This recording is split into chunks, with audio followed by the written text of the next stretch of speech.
tntxd, a South Carolina-based music producer who's definitely built up his resume. He's worked with Rod Wave, NBA Youngboy, Jada Youngin, just to name a few. Today, we're gonna find out what makes his beats so fire, so you can implement them in your game and build up a track record as fire as him. Let's get straight to the video. Make sure to check out my community tab. Every Monday, I'll be asking questions and polls to get some feedback from you guys. If I get more requests for other producers, I might go ahead and do it. But as of now, let's get straight to this one. TNT has hits like By Your Side by Rod Wave and Last Sad Song, also by Rod Wave.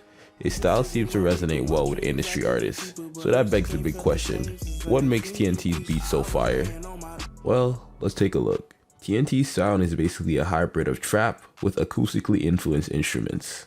A lot of us have that trap sound, but what we need is that acoustic flair. So how do we go about doing that? You're gonna want to use less of the synth sounds and more real instrument sounding stuff like guitars, pianos, just to name a few.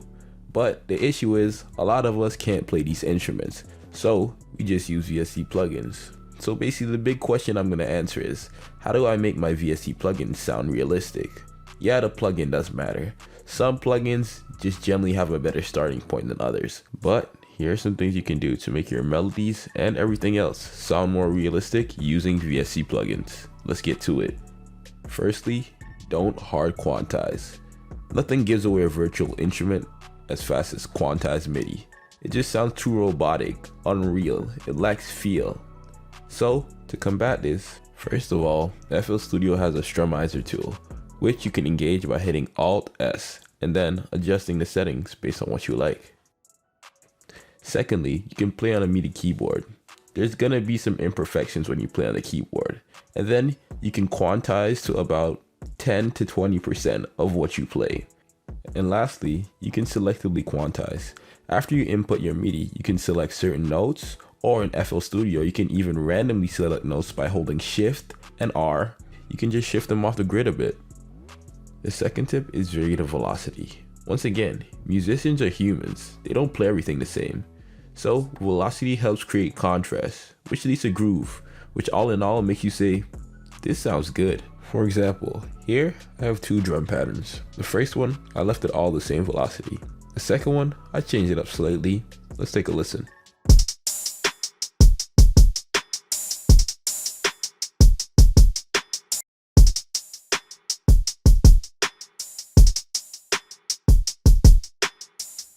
Could you feel the difference?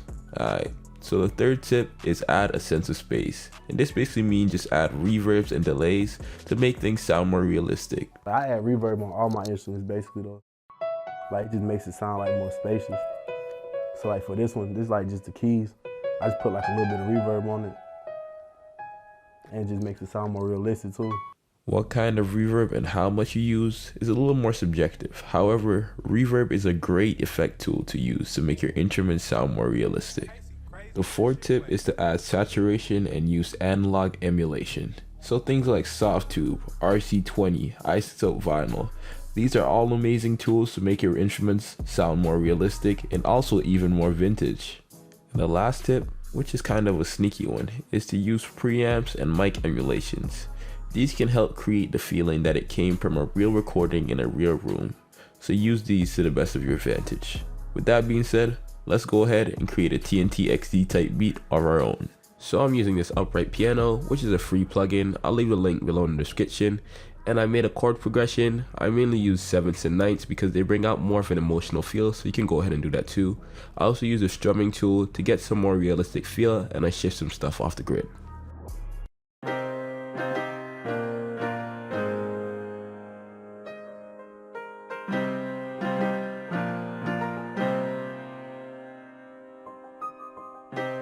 I just EQ'd some stuff, added some plate reverb, and added 1176.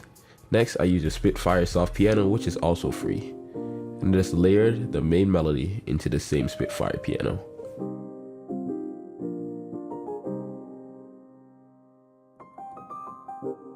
Next, I use this bass from Contact. Here's what we got.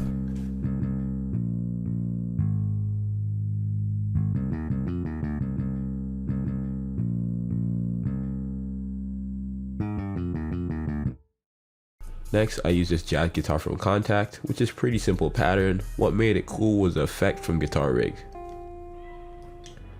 Here's the Guitar Rig effect, Crystal, and it makes this kind of spacey sound. Next, I bounced out a vocal chop from Arcade. Here's how it sounds.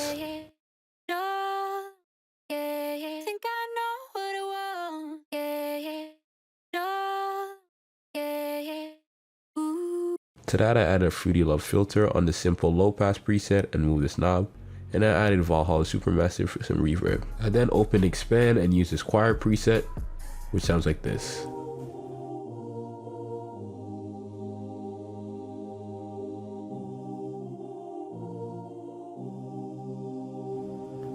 And then for your drums, just make sure your 808 is hitting. Make sure you turn the boost knob up and the out knob.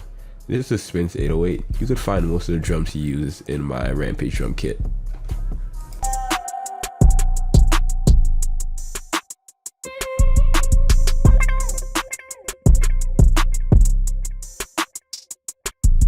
Yeah, and that's pretty much it. Make sure you like, comment, subscribe. I'll catch y'all in the next one.